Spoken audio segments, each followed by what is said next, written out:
Good evening, students. Today we will discuss the seismic construction of RC buildings as per IS 13920. तो ये earthquake का हमारा second video है। I hope आपको जो पहला वीडियो था seismic construction of machinery building as per IS 4326, तो उसी के सीरीज में ये आपकी जो है हमने पिछले वीडियो में मशीनरी बिल्डिंग्स के बारे में चर्चा की थी। Now we will discuss about कि हम आरसी बिल्डिंग को सिस्मिक अर्थक्वेक रेजिस्टेंस कैसे बना सकते हैं। तो सबसे पहले तो आपकी जो है detailing of RC members. Detailing क्या होती है? तो detailing is one of 10 considered to be the preparation of working drawing showing the size and location of the reinforcement in the concrete structure। हम रेनफोर्समेंट्स की डिटेलिंग करते हैं। तो जो भी हमारे आरसी मेंबर्स होते हैं उसमें हमें रेनफोर्समेंट्स कहाँ प्रोवाइड करनी है, उसकी लोकेशन और रेनफोर्समेंट्स की हमारी क्या साइज होनी चाहिए, इसके बारे में हम एक ड्राइंग बनाते हैं। उसी को हम क्या बोलते हैं? डिटेलिंग। नाउ एक और डिफिनीशन हम दे सकते हैं डिटेलिंग की। Detailing involves the communication of the engineers design to the contractors who build the structure. It involves the translation of a good structural design to the final structures.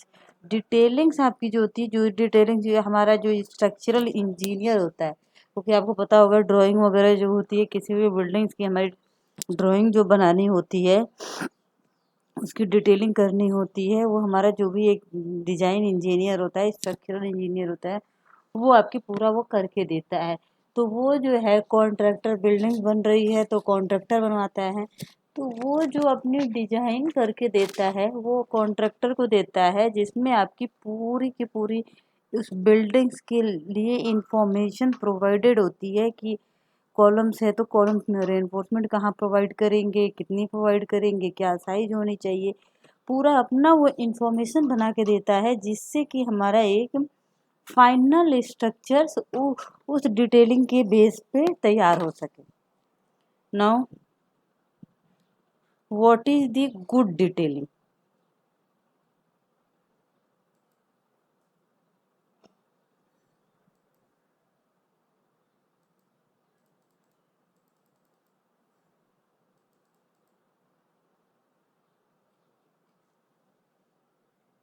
Good detailing क्या होती है? Good detailing ensure that reinforcement and concrete interact efficiently to provide satisfactory behavior throughout the complete range of loading। तो एक आपकी होती है good detailing, हम किसको कहेंगे? जिसमें हमारे रेनफोर्समेंट और जो कंक्रीट हो वो आपकी एक दूसरे के साथ उसकी बॉन्डिंग अच्छी हो, जिससे कि आपकी जब उस पर लोड लगे तो वो आपका स्ट्रक्चर, आपकी परफॉर्मेंस उसकी अच्छी हो, गुड परफॉर्मेंस दे। Now detailing of RC members के लिए जब हमें रेनफोर्स कंक्रीट मेंबर्स की डिटेलिंग करनी होती है तो you have required the 2 codes. पहला कोड जो होता है IS 456/2000,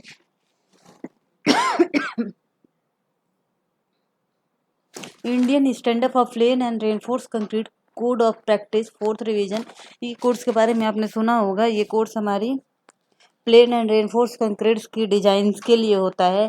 नेक्स्ट आपकी कोड जो है वो आपकी होती है डिटेलिंग्स के लिए IS 13920, Indian standard for ductile detailing of reinforce concrete structure subjected to seismic forces. तो ये आपकी जो होती है डक्टाइल स्ट्रक्चर बनाने के लिए, हमारे रेनफोर्स कंक्रीट स्ट्रक्चर पे अगर अर्थक्वेक फोर्सेज एक्ट कर रहा है तो उस स्ट्रक्चर को अर्थक्वेक में आपकी जो होती है हम हॉरिजॉन्टल फोर्सेज लगते हैं। सो बिल्डिंग्स को आपकी जो है हमें डक्टाइल बनानी होती है, क्योंकि हमारी जो कंक्रीट होती है that is brittle in nature और स्टील हमारी जो होती है वो डक्टाइल इन नेचर होती है। तो ओवरऑल हम क्या करते हैं, कंक्रीट की डक्टिलिटी को इम्प्रूव करने के लिए हम उसमें रेनफोर्समेंट को इंट्रोड्यूस करते हैं। Next, ductile detailing. Ductile detailing आपकी क्या होती है? डक्टाइल डिटेलिंग करने से हमारा क्या होता है, स्ट्रक्चर्स का जो परफॉर्मेंस होता है वो बेटर बिहेवियर हो जाता है, स्ट्रक्चर पहले से अच्छा आपकी बिहेव करता है। जब हम रेनफोर्समेंट को इंट्रोड्यूस कर देंगे तो आपके उसमें ब्रिटल कोलैप्स नहीं होगा। यहाँ आप देख रहे हैं कोई हमारी आरसी स्ट्रक्चर्स है, उसमें अगर हमने पहले क्या किया था, वो अर्थक्वेक्स आया तो हमने उसमें रेनफोर्समेंट को इतना इंट्रोड्यूस नहीं किया था तो ये सडन कोलैप्स हो गया। बट उसी में हमने क्या किया, उसके रेनफोर्समेंट्स को प्रोवाइड कर दिए। ये देख रहे हैं पूरे कॉलम्स हमने प्रोवाइड कर दिए बीम, और यहाँ आपने देखा ये ब्रेसिंग हमने प्रोवाइड कर दी है। तो जब ये हमने उसको प्रॉपर डिटेलिंग कर दी उसी स्ट्रक्चर्स को अर्थक्वेक्स के लिए, तो यहाँ पे आपकी जो उसकी परफॉर्मेंस है वो आपकी डक्टाइल परफॉर्मेंस हो गई। जब इस पे अर्थक्वेक हॉरिजॉन्टल फोर्स से जाएंगे तो ये बिल्डिंग्स आपकी कोलैप्स नहीं होंगी। तो आपकी यहाँ देख रहे हैं टू परफॉर्मेंस होती है बिल्डिंग की, एक डक्टाइल एंड एक आपकी ब्रिटल। अगर हमारी बिल्डिंग की परफॉर्मेंस ब्रिटल होती है तो वो सडन पूरा का पूरा स्ट्रक्चर कोलैप्स हो जाता है। और डक्टाइल में क्या होती है, आपकी लोड्स जब आपकी लगी होगी, आपने हुक्स लॉ पढ़ा होगा, up to the elastic limit the stress is directly proportional to the strain. तो हमारी अर्थक्वेक फोर्सेज हॉरिजॉन्टल फोर्सेज होती हैं, तो जब आपकी वो फोर्सेज आपकी एक्ट करेंगी तो बिल्डिंग्स आपकी मूव करेगा अपने पोजीशन से, बट जैसे वो फोर्सेज आपकी हटेंगी वो अगेन अपने पोजीशन पे आ जाते हैं। उसी को हम बोलते हैं डक्टाइल बिहेवियर।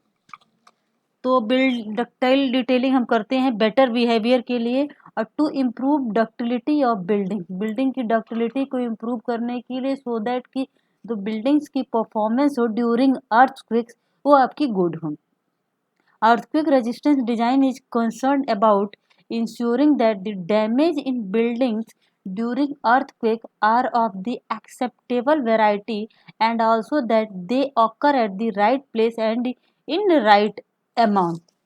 तो हमारे अर्थक्वेक रेजिस्टेंस हम बिल्डिंग्स की डिजाइन क्यों करते हैं, जिससे कि हमारी अगर आपकी अर्थक्वेक आए तो हमारे बिल्डिंग्स में आपकी जो डैमेज हो वो डैमेज आपकी राइट अमाउंट में हो एंड राइट प्लेस हो। इतना डैमेज ना हो कि पूरी की पूरी बिल्डिंग्स आपकी कोलैप्स हो जाए। मतलब ऐसा तो नहीं है कि आपकी बिल्डिंग्स डैमेज नहीं हो, कुछ आपके जो होंगे वॉल्स है तो उसमें आपके क्रैक्स वगैरह तो डेवलप्स होंगे ही, बट वो क्रैक्स इतने ज़्यादा अमाउंट में ना हो कि हमारी स्ट्रक्चर जो है पूरी पूरी डैमेज हो जाए।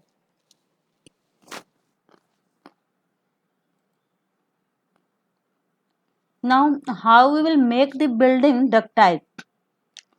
तो ये हमारी कोई आरसी की वॉल आप देख रहे हैं, तो सॉरी ये हमारी कोई ब्रिक की वॉल है। तो हमारी जो भी कंप्रेशन मेंबर होता है, कंक्रीट होती है, तो concrete is strong in compression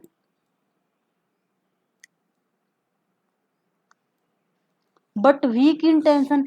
जैसे ही हम कंक्रीट पे टेंसाइल फोर्सेज लगाते हैं तो उनके बीच के जो ये गैप जो होते हैं वो ओपन हो जाते हैं, तो उसमें आपकी क्या होती है, क्रैक्स डेवलप हो जाती है। यहाँ देख रहे हैं पहले या हमारी जो मेंबर है कंक्रीट का वो इस टाइप की थी, और जैसे ही हमने उसको टेंशन लगाया तो ये आपकी हर एक ज्वाइंट से आपकी ये ओपन हो गई है। The most common construction material used in India is, first तो हमारी होती है मशीनरी स्ट्रक्चर हम बनाते हैं, सेकेंड हमारी होती है आरसी स्ट्रक्चर, और आपकी एक होती है स्टील स्ट्रक्चर। तो जो सबसे ज़्यादा मटेरियल्स हम यूज करते हैं कंस्ट्रक्शन में, एक तो मशीनरी यूज करते हैं, मशीनरी में आपकी ब्रिक्स हो गए, टिम्बर्स हो गए, एक आपकी कंक्रीट्स की यूज करते हैं, एक हमारी स्टील यूज करते हैं as a reinforcement material.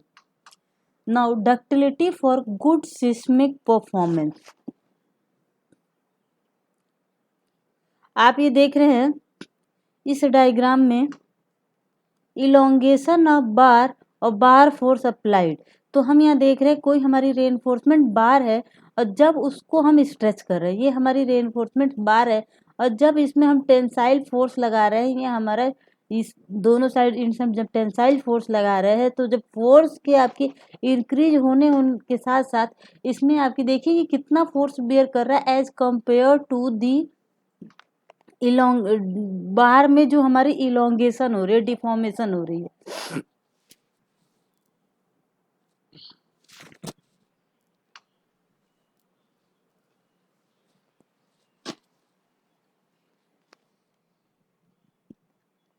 Next, अगर कोई हमारी डक्टाइल मटेरियल, तो डक्टाइल मटेरियल में आपकी इलोंगेशन ऑफ बार जो होती है up to the certain limit आपकी क्या होती है, जब हम फोर्सेज हटा लेंगे तो ये आपकी ये मटेरियल जो है वो अगेन अपनी ओरिजिनल पोजीशन में आ जाती है। बट स्ट्रेस स्ट्रेन रिलेशनशिप में हमने पढ़ा होगा, but after certain time suddenly हमारा लोड में अगर हम थोड़ी सी इम्प्रूवमेंट करें तो हमारी जो स्ट्रेन में इलोंगेशन होती है वो काफ़ी इम्प्रूव हो जाती है। और मटेरियल जो है वो आपकी सडन ब्रेक नहीं होती है, ब्रेक होने के लिए आपको काफ़ी टाइम लगता है। तो यहाँ देख रही हैं, अगर हमारी रेनफोर्समेंट कोई है, अगर उसमें टेंसाइल फोर्स लग रहा है तो उसमें इलोंगेशन कितना लार्ज है एज कंपेयर टू दी, अगर हम कोई कंक्रीट्स की मटेरियल ले रहे हैं या कोई, तो कंक्रीट आपकी ब्रिटल इन नेचर होती है, तो उसमें आपकी जब हम टेंसाइल फोर्सेस लगाएंगे तो वो सडन फेल होगा। मैक्सिमम लोड पे जैसे पहुंचा वो हमारी सडन फेल हो गई, तो उसमें आपकी इलोंगेशन बहुत कम होती है। लाइक ये आप देखिए, कोई एक ओरिजिनल चेन है, ये ब्रिटल लिंक है और ये आपकी डक्टाइल लिंक है। तो इसको जब हम स्ट्रेच करेंगे, यहाँ आपको यहाँ दिखाया गया है, जब इसमें हम टेंसाइल फोर्स लगा रहे हैं तो आपकी जो ब्रिटल अगर रहता तो सडन उसमें ब्रेक हो जाता है, लेकिन हमने उन दो ब्रिटल मटेरियल को जोड़ने के लिए एक डक्टाइल लिंक को यूज कर लिया है। तो आपकी अब जो ये चेन है, जो ये चेन अब ब्रेक होने के लिए आप देख रहे हैं, ओरिजिनल पोजीशन ये थी, और यहाँ आप देखिए कि इसमें जब स्ट्रेस टेंसाइल फोर्सेस लगा रहे हैं तो इसमें इलोंगेशन ये आपकी कितनी लॉन्ग हो रही है।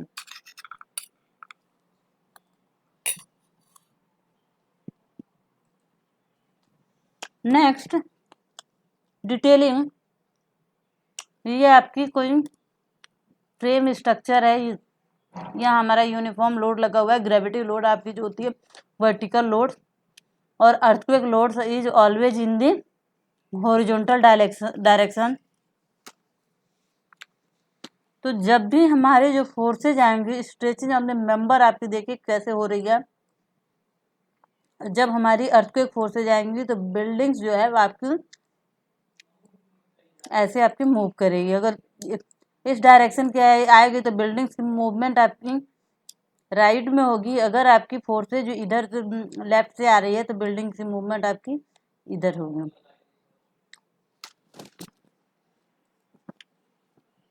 Now our practice for detailing, ignore हम क्या करते हैं जब भी बिल्डिंग्स की डिजाइन करते हैं, तो यहाँ आप देख रहे हैं कि ये जो बार्स होते हैं ये लॉन्गिट्यूडिनल बार्स होते हैं, ये हमारा कोई कॉलम है, कॉलम्स के लिए हमारी रेनफोर्समेंट की डिटेलिंग है। और ये हमारे लॉन्गिट्यूडिनल बार्स होते हैं, या जिसको हम बोलते हैं मेन बार, और ये हमारी होती है टाई बार, या इसी को हम बोलते हैं स्टीरअप्स।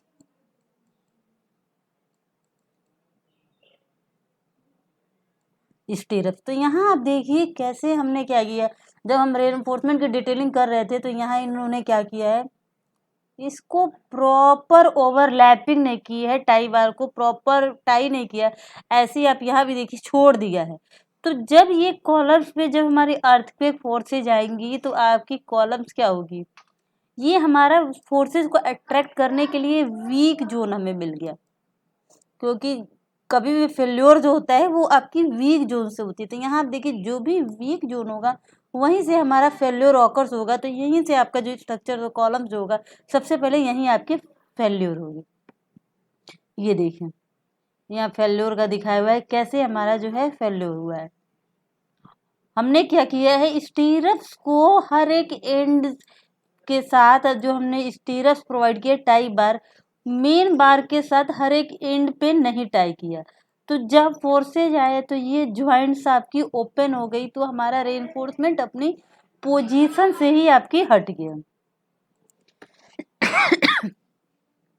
यहाँ देखिए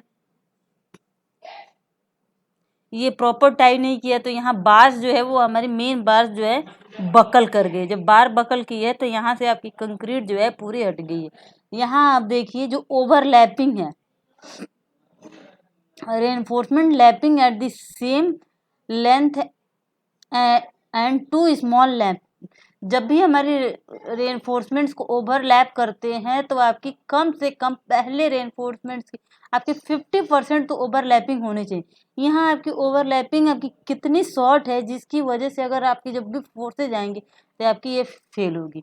और सेकेंड चीज आप यहाँ देख सकते हैं, स्पेसिंग आपकी जो है टाई बार्स के बीच में कितनी ज़्यादा रखी है। स्पेसिंग के लिए भी आपकी IS 456/2000 में क्लॉज दिया हुआ है कि अगर हमारा रेक्टेंगुलर या स्क्वायर कॉलम है तो आपकी टाई बार्स की दो स्टीरअप्स के बीच में हम मैक्सिमम स्पेसिंग कितना प्रोवाइड कर सकते हैं। नाउ हियर आप देखेंगे छोटी छोटी चीज़ों को हम इग्नोर करते हैं, जिसकी वजह से हमारी जो है बिल्डिंग्स कोलैप्स होती है। यहाँ आप देखेंगे कि ये कॉलम्स है, कॉलम्स में हमारे 3 ही रेनफोर्समेंट दिख रही है, 4th रेनफोर्समेंट आपकी गायब है। जबकि कोड कहता है कि अगर हमारी स्क्वायर या रेक्टेंगुलर कॉलम है तो जो मेन बार होगी वो मिनिमम 4 नंबर ऑफ रेनफोर्समेंट्स तो हमें प्रोवाइड करना ही है। तो यहाँ आपके देख रहे हैं 3 ही बार दिए हुए हैं।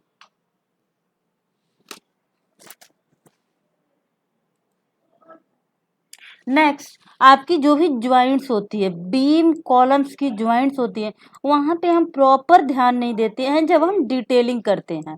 तो जब भी हमारा फेल्योर ऑकर होता है वो आपकी ज्वाइंट से ही आपकी ओपन होती है। यहाँ देखिए कि आपकी जो प्रॉपर आपकी कनेक्टिविटी नहीं है, ये आपकी कॉलम्स हैं और ये इधर से हमारी बीम आ रही है। रेनफोर्समेंट हमारी कॉलम तक पहुँचते पहुँचते एंड हो गई है, लेकिन हमारा जो होना चाहिए प्रॉपर डिजाइनिंग, कॉलम के रेनफोर्समेंट आपके बीम्स के अंदर तक आने चाहिए, जिससे कि आपकी इन दोनों के बीच की बॉन्डिंग जो हो वो स्ट्रांग हो और आपकी ये ओपन ना हो, और हमें उसको टाई भी करना होता है।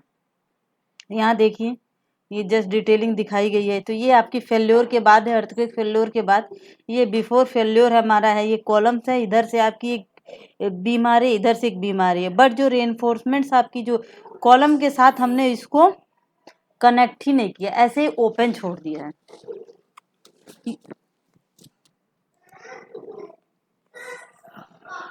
Here you can also see कि ये हमारी कोई बीम आ रही है और ये कॉलम है। अगेन इन्होंने क्या किया है, उसको प्रॉपर आपकी कनेक्टिविटी नहीं दी है।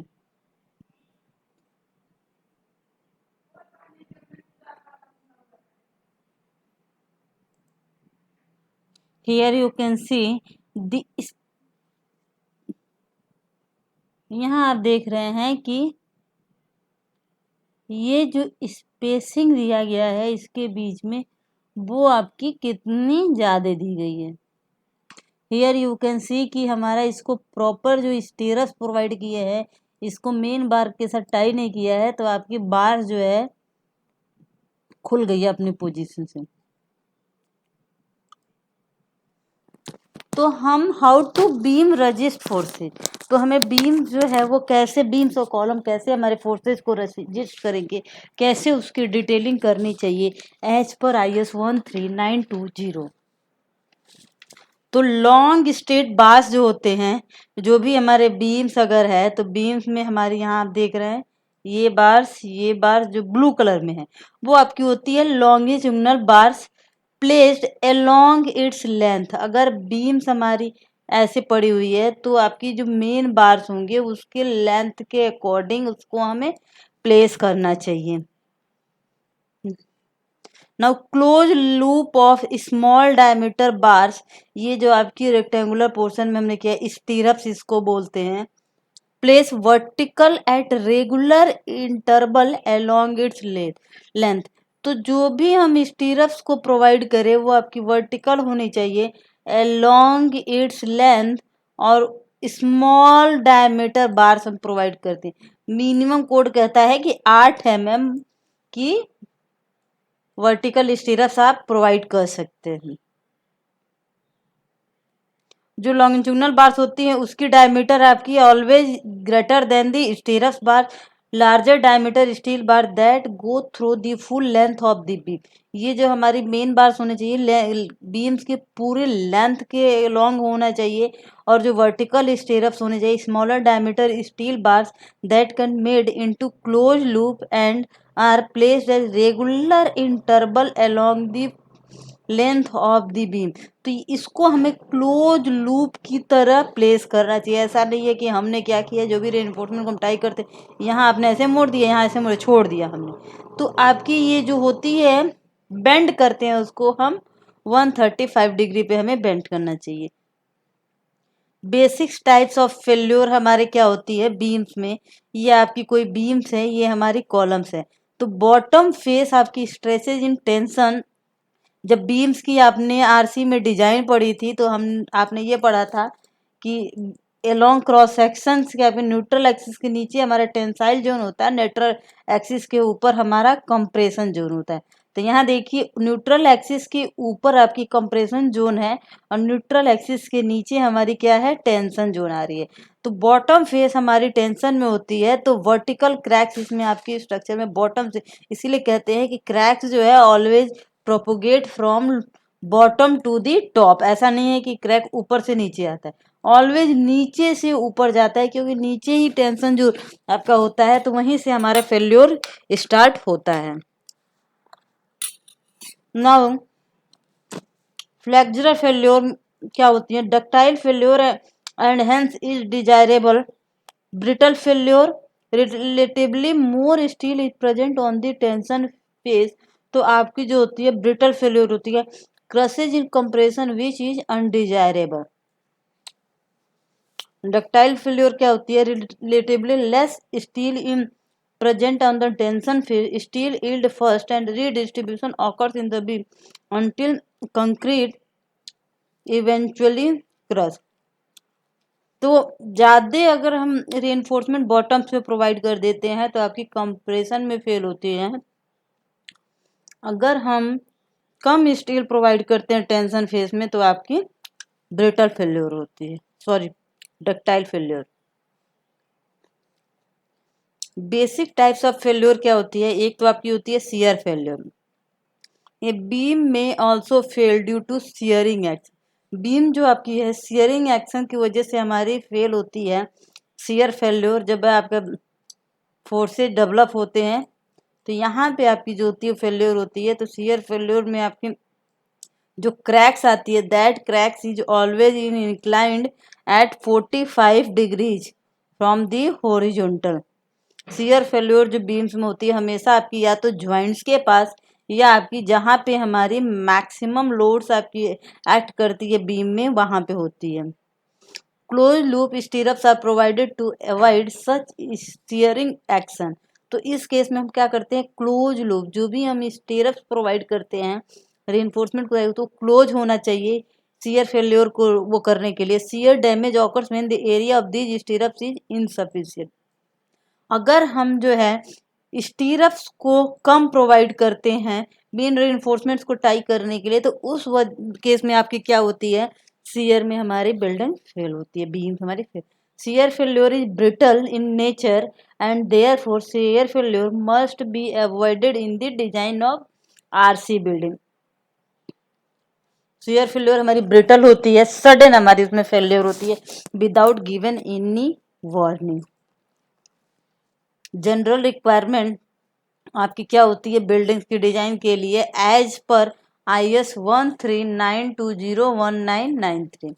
The factor axial stress on the member under earthquake loading shall not exceed 0.1 FCK. The member shall preferably have a width to depth ratio of more than 0.3. The width of the member shall not be less than 200 mm। जब भी जो भी हमारा member हम बना रहे हैं, beam बना रहे हैं, कॉलम बना रहे हैं, तो आपकी मेंबर्स की विड्थ आपकी 200 mm से कम नहीं होनी चाहिए और विड्थ टू डेप्थ रेशियो हमारी 0.3 से ज़्यादा नहीं होनी चाहिए। The depth D of the member shall preferably be not more than 1/4 of the clear Spain.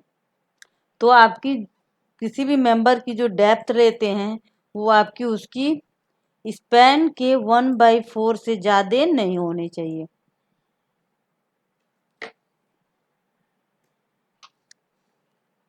Next beams के लिए आपकी क्या होती है, ये आपकी जो भी दिया हुआ है कि कितनी रखनी चाहिए, that is given in IS 920. I will send you the IS codes and you can see from there कि आपकी क्या क्या हमें चीज़ों को ध्यान रखना है जब हम बिल्डिंग्स को अर्थक्वेक रेजिस्टेंस डिजाइन कर रहे हैं according to this code. Width B should be greater than or equal to 200 mm. Nominal cover should be greater than equal to 25 mm रखना चाहिए बीम के लिए. Width to effective depth ratio should be greater than or equal to 0.3. Steel की percentage should be less than equal to 2.5% of the cross section of the member. Minimum area of tension bar आपकी जो होती है कितनी होनी चाहिए, AST upon BD equal to 0.85 upon FY. This formula is given in IS 456. Minimum ratio आपकी जो होनी चाहिए 0.24 root over FCK upon FY. Maximum ratio जो होनी चाहिए वो आपकी 0.025. ये आपकी स्टील्स की हम बात कर रहे हैं. मिनिमम शियर बार्स हमें प्रोवाइड जो करनी है वो कितनी प्रोवाइड करनी है, ASB area of vertical stirrups divided by B into SB. SB आपकी जो होती है spacing of vertical stirrups should be greater than equal to 0.4 divided by 0.87 into FY. ये आपका फॉर्मूला अगेन IS 456 में आप जब design of shear clause number 39 में जाएंगे वहां मिल जाएगा. क्लॉज 39 में डिजाइन ऑफ शियर में where SB is stirrups spacing.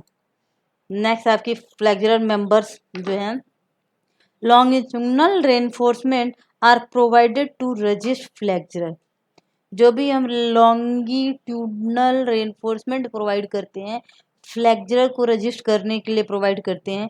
Requires on both faces at the end and on the bottom face at mid length. तो इसको आपकी जो है बोथ फेसेस पे हमें प्रोवाइड करना चाहिए इंड तक. आपकी अगर इंटरमीडिएट कॉलम आ रही है फिर भी वही हमने बताया यहाँ पे अब आपका ये जो है यहाँ हमारा ज्वाइंट्स आ रहा है, लेकिन आप देख रहे हैं जो ये बीम्स तो आपके थ्रू आउट बीम्स है, तो जो रेनफोर्समेंट है ये आपकी यहाँ से लेके यहाँ तक आपकी चल रही है. तो ये कोड्स कहता है at least 2 bar should go full length of the beam. तो जब हम बीम्स में आपकी कम से कम 2 बार आपकी उसकी फुल लेंथ तक प्रोवाइड करनी चाहिए. Bottom steel eight support at least half of the top. Support के पास जो हम रेनफोर्समेंट प्रोवाइड करते हैं बॉटम में आपकी टॉप में जितना प्रोवाइड करते हैं उसका कम से कम आधा प्रोवाइड करना चाहिए. Total amount of steel from calculation जो है ये हम लेके चलते हैं. ये आपकी कॉलम है, ये बीम है, ये आपकी डिटेलिंग जो है कोड में मिल जाएगी IS 13920 में. अभी at least 2 bars go through the full length of the beam at the top as well as at the bottom of the beam. Next shears. इस shears के लिए हमें क्या करना चाहिए बीम में, stirrups help in 3 way. Stirrups आपके क्या करते हैं, carry vertical shear force and resist diagonal cracks. तो स्टीरप्स आपके प्रोवाइड करने से हमारी वर्टिकल शियर फोर्स को वो कैरी करते हैं जो भी आपकी आती है, और डायगोनल क्रैक्स जो डेवलप होते हैं उसको आपकी वो कम करती है. Protect concrete from bulging outward due to the flexure. आपकी बल्जिंग क्या होती है, कंक्रीट हमारी जो है सरफेस पे जब बाहर निकल के आ जाती है तो शियर रेनफोर्समेंट प्रोवाइड करने से आपकी ये प्रॉब्लम हमारी नहीं होती है. Prevent buckling of compressed longitudinal bar due to the flexural. तो फ्लैक्चरल की वजह से हमारी रेनफोर्समेंट बार क्या होगी, बकल कर जाती है, तो उसको ये शियर आपकी वो करता है, प्रिवेंट करता है. अभी हमारे ये कोई बीम्स का क्रॉस सेक्शन है, ये वाला जो है आपका क्रॉस सेक्शन शो करा है, यहाँ से हमने मेंबर्स को कट कर दिया है. ये मेन रेनफोर्समेंट आपकी है और ये हमारी जो है वर्टिकल स्टीरप्स है. तो आप देख रहे हैं हॉरिजॉन्टल स्पेसिंग इसको बोलेंगे, 2 स्टीरप्स के बीच की जो स्पेसिंग है that should be greater than equal to 10 times the diameter of the stirrup. जो भी हम ये स्टीरप्स की डायमीटर लेते हैं उसके आपकी 10 टाइम्स डायमीटर से आपका ज़्यादा या उसी के बराबर होना चाहिए. और यहाँ पे जो हम बार्स को वो करते हैं बेंट करते हैं, the end of stirrups are bent at 135 degree. तो आपकी ये पहली बार ये हो गई और दूसरी बार ये हो गई. तो दोनों बार्स को जब हम बेंट करेंगे तो इन दोनों के बीच की जो एंगल होनी चाहिए वो आपकी 135 डिग्री होनी चाहिए। Such stirrup do not open during strong earth. तो अगर ऐसे हम उसको क्लोज करें तो ये आपकी स्ट्रॉन्ग अर्थक्वेक में भी आपके ये ओपन नहीं होते हैं। ये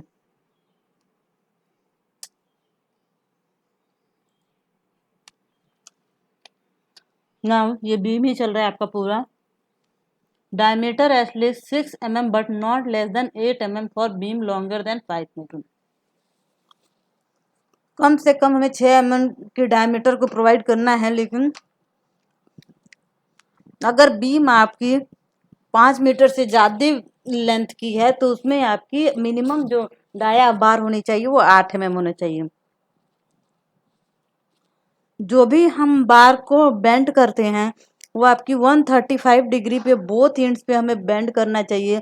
और जब उसको हम बेंड करते हैं तो उसकी जो डिस्टेंस होनी चाहिए, उसकी जो लेंथ होनी चाहिए बेंड की, वो आपकी जो भी हमारे स्टीरअप्स की डायमीटर है उसके 10 टाइम्स के इक्वल या उसके बराबर होनी चाहिए, उससे कम नहीं होनी चाहिए। ऐसा नहीं है कि हम यहाँ पे जरा सा बेंड कर दिए और छोड़ दिए। तो ये आपकी इसकी बेंड का इसकी लेंथ भी आपकी है, अगर हम कोड के अकॉर्डिंग डिजाइन कर रहे हैं तो प्रॉपर डिजाइन करने होंगे।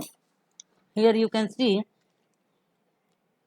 spacing of stirrups are calculated but not more than d by 4 and 8 times beam bar diameter। ये आपकी बीम की डेप्थ है। और यहाँ पे जो हम रेनफोर्समेंट प्रोवाइड कर रहे हैं, स्टीरअप्स प्रोवाइड कर रहे हैं, वो आपकी जो होती है 2D आपकी कॉलम से इधर और 2D कॉलम से इधर जो रेनफोर्समेंट प्रोवाइड करते हैं, उधर हम जो है स्पेसिंग आपकी काफ़ी क्लोज रखते हैं। बट आपकी जो है यहाँ स्पेसिंग जो लिखा हुआ है स्पेसिंग ऑफ वो स्पेसिंग हमें कितना कर रखनी चाहिए, not more then d by 4 and 8 times beam की डायमीटर से इससे ज़्यादा नहीं। बट आफ्टर 2D के बाद से स्पेसिंग जो होती है वो आपकी d बाई 2 से हमारी ज़्यादा नहीं होनी चाहिए, बीम की डेप्थ जितनी है उसका बाई 2। तो year you can clearly see in the figure यहाँ स्पेसिंग कितनी है और यहाँ, क्योंकि आपकी अगर हमारी बीम जो ओपन होती है ज्वाइंट्स को ही हमें स्ट्रॉन्ग बनाना, इसलिए आप देखेंगे ज्वाइंट्स के बाद हमारा जो रेनफोर्समेंट, अगर आपने इसने डिटेलिंग्स देखी होगी तो उसको पता होगा कि कंजेस्टेड, आपने देखा होगा कितना कंजेस्टेड हमारा रेनफोर्समेंट रहता है बीम कॉलम ज्वाइंट पे। Maximum spacing less than half of the depth of the beam. Maximum spacing हम बीम की डेप्थ के आधा प्रोवाइड कर सकते हैं। Maximum spacing less than quarter the depth of the beam for twice the depth of beam from support. Supports के बाद हमारी मैक्सिमम स्पेसिंग कितनी होनी चाहिए, बीम की डेप्थ का बाई 4 होनी चाहिए, या आपकी 8 टाइम्स दी बीम की जो मेन बार है उसकी डायमीटर की। Next, lapping of longitudinal bars. Lapping overlapping, जब हमारी रेनफोर्समेंट यहाँ देख रहे हैं कि एक तो ये बार पूरी है, यहाँ पे हमारी रेनफोर्समेंट छोटी हो गई है और यहाँ पे फिर से हमें उसके लिए दूसरा रेनफोर्समेंट ऐड करना पड़ा। उस केस में क्या होता है, at the location of lap, यहाँ पे आपका लैप का लोकेशन दिख रहा होगा, रेड कलर के नीचे 2 बार्स दिख रहे होंगे, एक ये the bar transfer large forces from one two another. उस केस में आपकी जो होती है रेनफोर्समेंट बार आपकी एक दूसरे को बहुत ज़्यादा फोर्स से ट्रांसफर करती है। तो laps of longitudinal bars are, कैसे उसको provide, made away from the face of the column. हमें कोशिश करना चाहिए कि अगर हम ओवरलैपिंग कर रहे हैं बार्स की तो वो हमारी कॉलम्स के फेस से दूर होना चाहिए। ऐसा नहीं है कि ओवरलैपिंग जो है वो बिल्कुल, हम ये कॉलम है कॉलम के पास ही हम ओवरलैप करते हैं, तो उसको हमें कॉलम के फेस से दूर करना चाहिए। Not made at location where they are likely to stretch by large amount of yield. Example, bottom bars and mid length of the beam at the location of less vertical stairs should be provided at closure।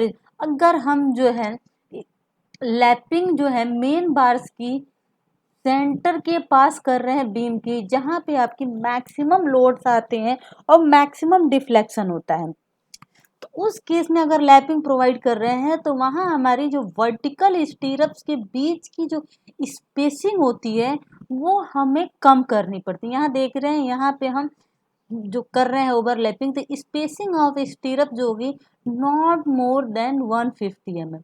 और here आप spacing देख रहे हैं, जब हम overlapping नहीं किए हैं तो lapping prohibited in region where longitudinal bars are yield in tension. तो जहां हमारी बार्स टेंशन में आपकी खींचेगी सेंटर के आपके पास, तो वहां हमें ओवरलैपिंग नहीं करनी चाहिए, या हमारे सपोर्ट्स के पास आपकी ओवरलैपिंग हमें नहीं करनी चाहिए, क्योंकि यहीं पे आपका स्ट्रेस सपोर्ट्स के पास होता है और जहां हमारी मैक्सिमम लोड्स लगती है वहां पे होता है। तो इन दोनों जगह पे हमारी ओवरलैपिंग को हम अवॉइड करते हैं। तो ओवरलैपिंग हम कॉलम के फेस से कुछ डिस्टेंस पे एंड मिड से कुछ डिस्टेंस पे कर सकते हैं।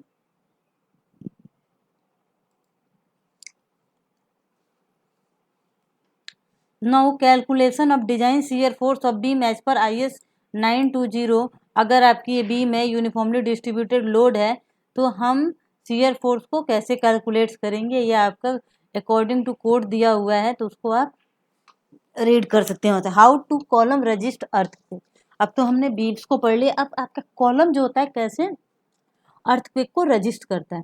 Columns are sustain two types of damage. Columns में आपके दो तरह के डैमेज होते हैं, पहला हमारा एक्सियल फ्लेक्सुरल होता है और दूसरा हमारा शियर फेल्योर होता है। ये आपकी होती है कंबाइंड कंप्रेशन बेंडिंग, क्योंकि कॉलम जो होती है, कॉलम ही जब कंप्रेशन मेंबर होता है। ये आपकी एक्सियल फोर्स जो है हमारी कॉलम्स के आपकी जब सेंटर पे लगती है, तो उसको हम एक्सियल फोर्स कहते हैं, तो उसकी वजह से हमारी फेल्योर। और दूसरा हमारा shear failure brittle damage and must be avoided by providing lateral type. Brittle failure को हमें अवॉइड करने के लिए, क्योंकि कंप्रेशन मेंबर है, तो कंप्रेशन मेंबर जो होती है, कंक्रीट को हम कहते हैं कंप्रेशन मेंबर है, वो आपकी ब्रिटल इन नेचर होती है, सडन फेल्योर होती है, तो जिसकी वजह से हमारा शियर फेल्योर होता है।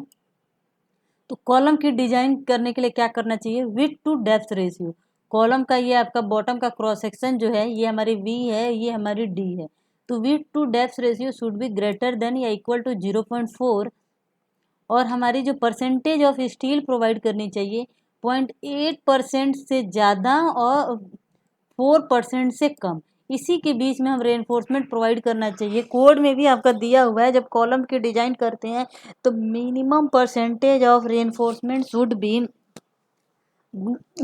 ग्रेटर देन जी, मिनिमम हमारी 0.8% of the cross section of the column होती है, और मैक्सिमम आपकी जो होती है 6% of the cross section of the column. But maximum reinforcement जब हम प्रोवाइड करेंगे, तो उस केस में हमारी जो कंक्रीट जब फिल करते हैं, तो काफ़ी आपकी कॉम्पैक्शन में जब ज़्यादा रेनफोर्समेंट हो जाता है, तो प्रॉपर कॉम्पैक्शन आपकी नहीं हो पाती है। इसलिए जो है हम कोशिश करते हैं कि मैक्सिमम तक ना जाए, लेकिन उससे हम कम प्रोवाइड करें। इसलिए यहाँ लिख दिया है कि मैक्सिमम यहाँ से 4% से ज़्यादा नहीं करना चाहिए। Number of bars in rectangular section is greater than या इक्वल टू 4 होने चाहिए। अगर रेक्टेंगुलर है तो कम से कम हमें 4 बार्स प्रोवाइड करना चाहिए। ये सारे आपके जो क्लासिफी ये चीज़ें दी हुई हैं, ये सारी अगेन आपको IS 456 से ली गई हैं। Longitudinal bars diameter should be greater then या equal to 12 mm।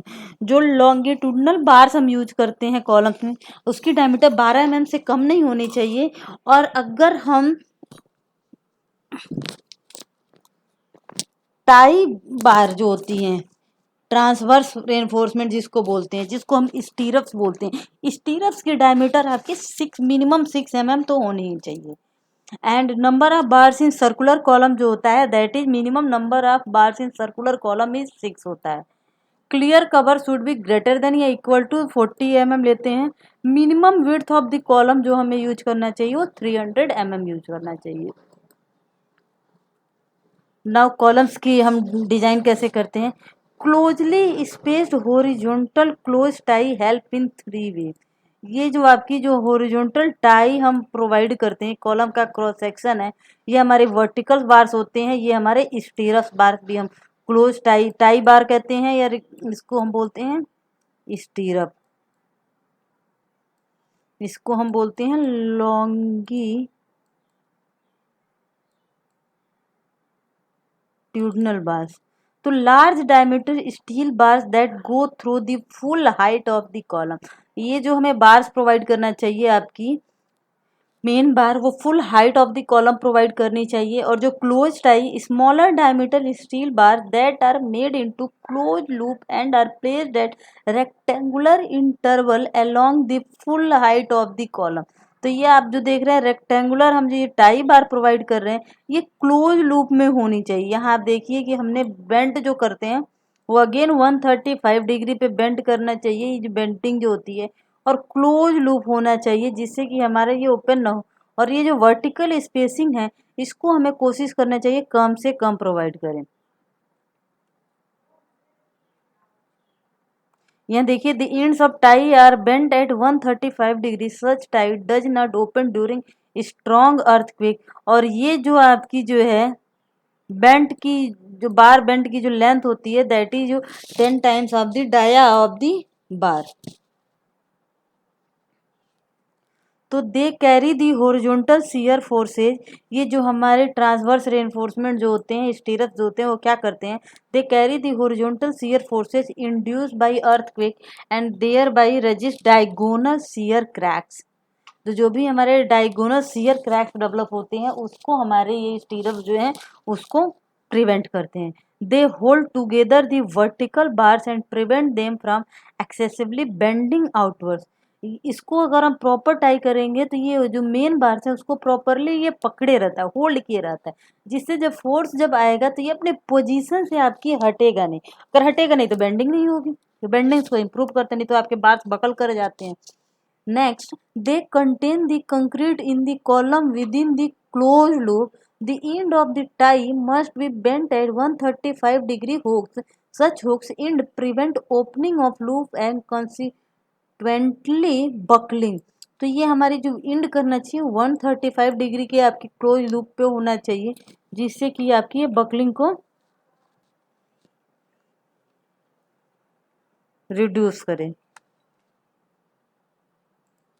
Next column में आपकी क्या करते हैं हम, अगर आपका कॉलम रेक्टेंगुलर है और ज़्यादा बड़ा कॉलम है और आपकी रेनफोर्समेंट उसमें हम ज़्यादा प्रोवाइड किए तो in column where spacing between the corner bars exceed 300 mm, अगर कॉलम्स के आपकी spacing between the corner bar तो additional link with 180 degree hook and for tie to be effectively in hold the concrete in its place and to prevent the buckling of vertical bar. अगर हमारी ये तो हो गई tie bar, अगर हमने reinforcement ज़्यादा प्रोवाइड्स किया है तो ये एक तो हमारी टाई बार्स हो गई, उसके एडिशन में हम इंटरमीडिएट जो आपकी लॉन्गिट्यूडनल बार्स होते हैं उसको 180 डिग्री लिंक के अकॉर्डिंग हमने उसको फिर टाई करना होता है जिससे कि वो कंक्रीट को उसी पोजीशन पे हेल्ड करके रखें।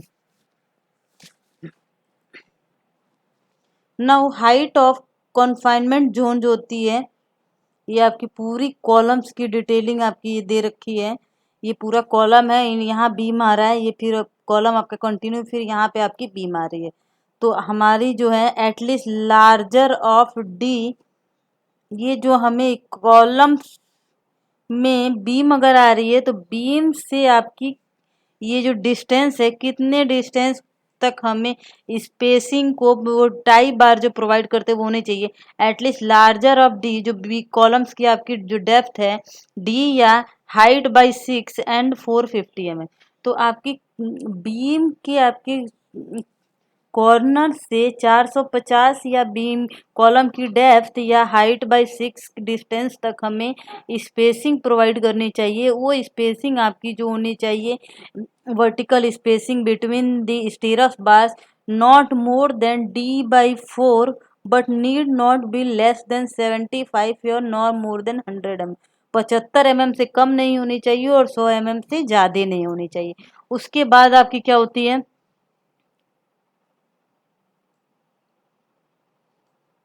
यहाँ आप देख रहे हैं again spacing of tie not more then d/2। अब यहाँ पे आपकी जो होगी d/2 से ज़्यादा नहीं होनी चाहिए। देन ये आपकी लैपिंग ऑफ वर्टिकल, यहाँ ओवरलैपिंग आ रही है, रेनफोर्समेंट हम ओवरलैप कर रहे हैं तो lapping of vertical bars is middle half of the column. Column की मिडिल हाफ से हमें लैपिंग करनी चाहिए। तो स्पेसिंग जो हम प्रोवाइड करें स्टीरप्स के बीच में जब ओवरलैप करते हैं तो spacing of tie in lap length not more then smaller of d/2 and 150 mm। तो उसके बीच की स्पेसिंग आपकी 150 mm या कॉलम की डेप्थ बाई 2 से हमारी ज़्यादा नहीं होनी चाहिए। अगेन उसके बाद से स्पेसिंग हमारी d/2, फिर हमारा यहाँ पे आप देख रहे हैं बीम आ रही है, तो बीम की फिर अगेन यहाँ पे हमारी जो होगी, जो प्रोवाइड करेंगे हाइट बाई 6 या यहाँ फिर लिखा हुआ है height at least larger of D और H0/6 एंड 450 mm दोनों साइड आपके बीम के दोनों साइड हमारी जो स्पेसिंग प्रोवाइड करेंगे कितने डेप्थ तक, ये आपकी पूरी दी हुई है। तो हाइट ऑफ कन्फाइनमेंट जोन जो होनी चाहिए, कन्फाइनमेंट जोन जहाँ पे हमें रेइंफोर्समेंट काफ़ी कन्फाइन करके प्रोवाइड करना है, ये आपकी लार्जर ऑफ डी या HC height of the column by 6 या 450 mm। Spacing of tie in centre confinement zone जो होनी चाहिए वो आपकी बार की स्पेसिंग हमें कितनी प्रोवाइड करनी चाहिए, less than d/4 but greater than 75 and less than 100 mm।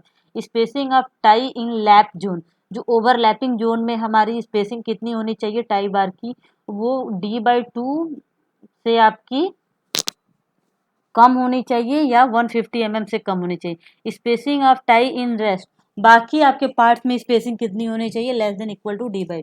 ये सारा अगेन आपको IS 13920 में पूरा दिया हुआ है।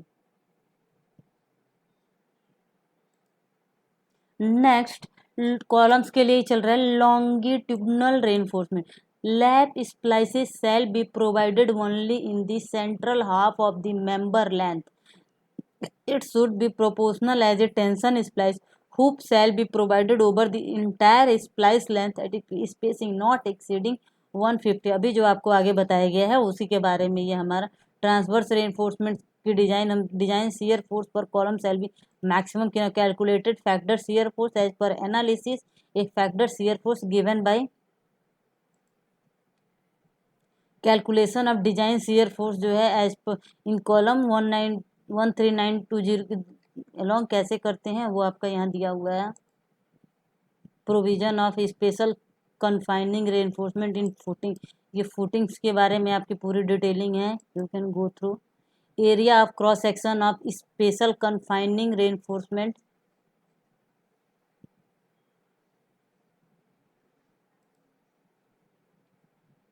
Detailing for reducing short column effect, short column effect को रिड्यूस करने के लिए हमें कैसे डिटेलिंग करनी चाहिए ये दिया हुआ है।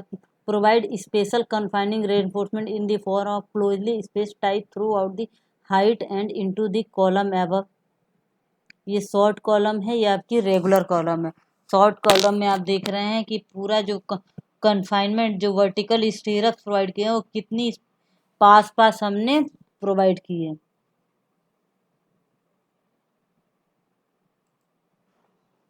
नेक्स्ट कॉलम सपोर्टिंग, कॉलम जहाँ सपोर्ट करता है तो वहाँ हमें उसकी डिटेलिंग कैसे करनी चाहिए। Reaction from discontinue stiff member such as wall shall be provided with special confining reinforcement over their full length. The reinforcement shall also be placed above the discontinuity for at least the development length of the largest longitudinal bars in the column।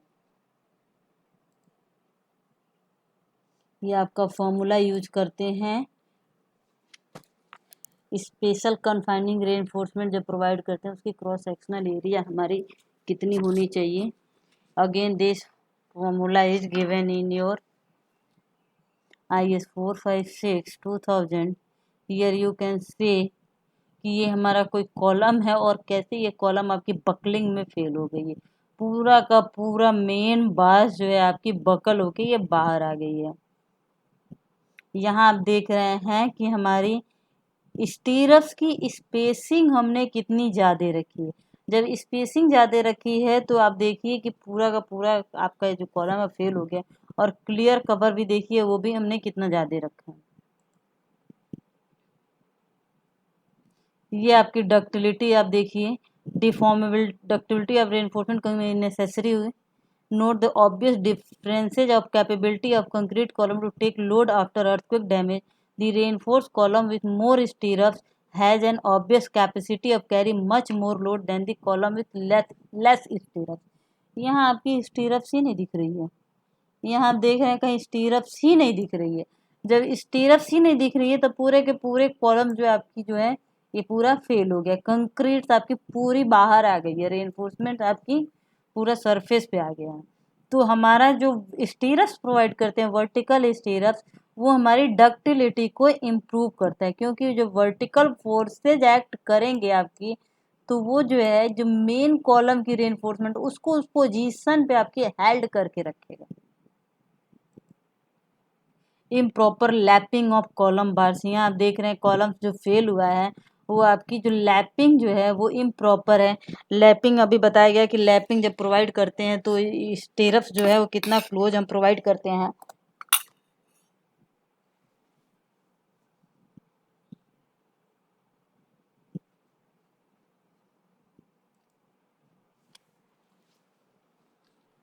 Now beam column joint, ये आपकी beam column joint, ये है ये है ये है, जहां जहां पे ज्वाइंट आते हैं beam column overlap volume common to beam and column.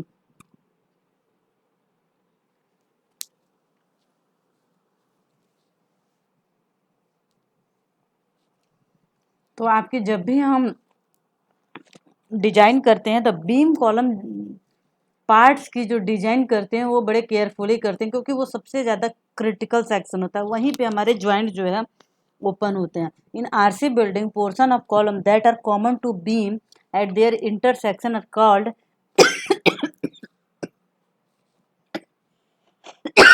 Beam column joint. Repairing damaged joint to difficult and so damage must be avoided। तो क्या करना चाहिए, under earthquake movement the top and bottom beams bar pull in opposite direction. जब earthquake forces जब आपके आते हैं तो जो भी आपके कॉलम्स होते हैं तो उनके आपके बीम्स में आपके टॉप और बॉटम्स के आपके जो रेनफोर्समेंट होते हैं, बॉटम का आपका रेनफोर्समेंट जो होता है वो आपकी टेंशन में होता है और ये आपकी कंप्रेशन में होती है, ऊपर वाला कंप्रेशन में, तो दोनों एक दूसरे से अपोजिट डायरेक्शन में आपकी बिहेव करते हैं। Loss of grip on beam bars in joint region, तो जिस वजह से हमारी जो बीम्स पे आपकी जो होते ज्वाइंट्स, बीम और कॉलम की ज्वाइंट होती है वहीं पे आपकी ग्रिप जो है खुल जाती है। If size of joint is small और concrete strength is low, bar slip. अगर हमारी ज्वाइंट्स पे इसीलिए जो है हम कंक्रीट जो फिल करते हैं वो एक्स्ट्रा केयर के साथ, उसमें कई बार आपने देखा होगा चिकन मैच प्रोवाइड करते हैं, या अगर नॉर्मल हम M20 ग्रेड की कंक्रीट कॉलम में यूज कर रहे हैं तो वहाँ हम कोशिश करेंगे कि M30 ग्रेड की यूज करें, क्योंकि वहाँ हमें स्ट्रेंथन ज़्यादा प्रोवाइड करना होता है। या हम जो होते हैं बीम कॉलम ज्वाइंट्स पे क्या करते हैं, स्टील फाइबर्स वगैरह जो आते हैं उसको उसके अंदर फिल कर देते हैं, जिससे वहां पे आपकी स्ट्रेंथ उसकी इंप्रूव हो जाती है। Joint undergo geometric depression and if the size is insufficient diagonal cracks occurs can be control by providing large column size providing close time. तो इसको हम कैसे कंट्रोल कर सकते हैं, कॉलम की साइज को लार्ज करके वहां पे, और वहां पे जो स्टीरप्स प्रोवाइड करे वो काफी क्लोज।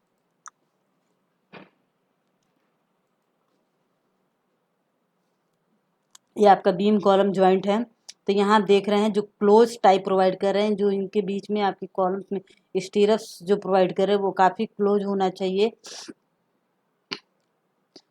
कॉलम की width at least 20 times the diameter of largest beam bar, beam bar की जो भी हमारी डायमीटर हो उससे आपकी जो कॉलम की ये जो विड्थ रखते हैं उससे 20 टाइम्स ज़्यादा रखना चाहिए। यहाँ पे close loop steel tie in beam column joint confine the concrete in the joint, इस ज्वाइंट पे हमें स्टीरप्स को काफ़ी क्लोज प्रोवाइड करना चाहिए।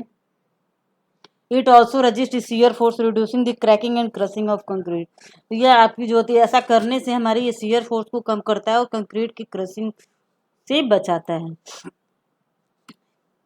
हियर यू कैन सी, यहाँ देखिए हमने स्पेशल केयर करके यहाँ कितना कन्फाइनमेंट करके जो है रेनफोर्समेंट्स को यहाँ पे पुट किया। हाँ,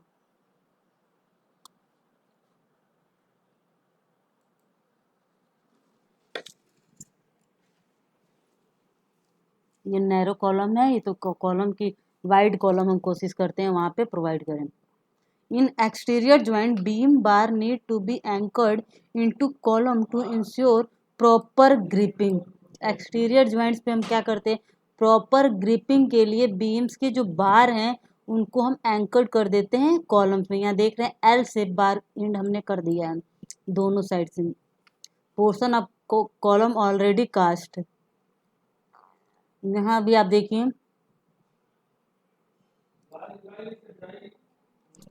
poor practice, this is your good practice.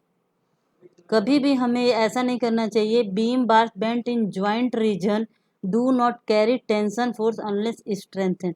हमने क्या किया, ऐसे बार्स को फिर यहाँ हमने साइज को इनके ऐसा नहीं करना चाहिए, हमें इस टाइप्स के प्रोवाइड करना चाहिए. हमेशा आपका कॉलम की साइज जो है विड्थ बीम की डेप्थ से ज़्यादा होनी चाहिए. In interior joint, beam bar need to go through the joint without any cut in the joint region. Also, these bar must be placed within column bar and with no bends. ये देखिए without bend किए उसको हमें place करना चाहिए.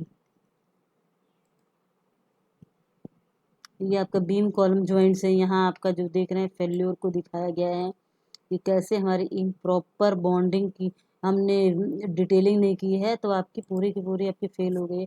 External beam column joints में हमने क्या किया, ये आपको ये एल शेप में हमें बीम्स की जो भी रेनफोर्समेंट होती है उसको एल शेप में आपकी बेंड करनी चाहिए. वो बेंड जो है हमारी कॉलम की रेनफोर्समेंट के पास से होनी चाहिए. डेवलपमेंट लेंथ आपकी ये फॉर्मूला होता है, this formula is given in IS 456.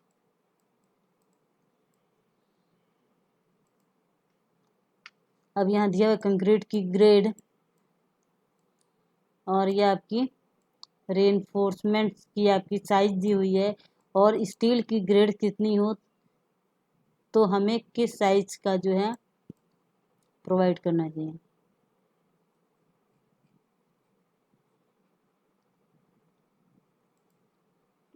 अब now comes to the slab.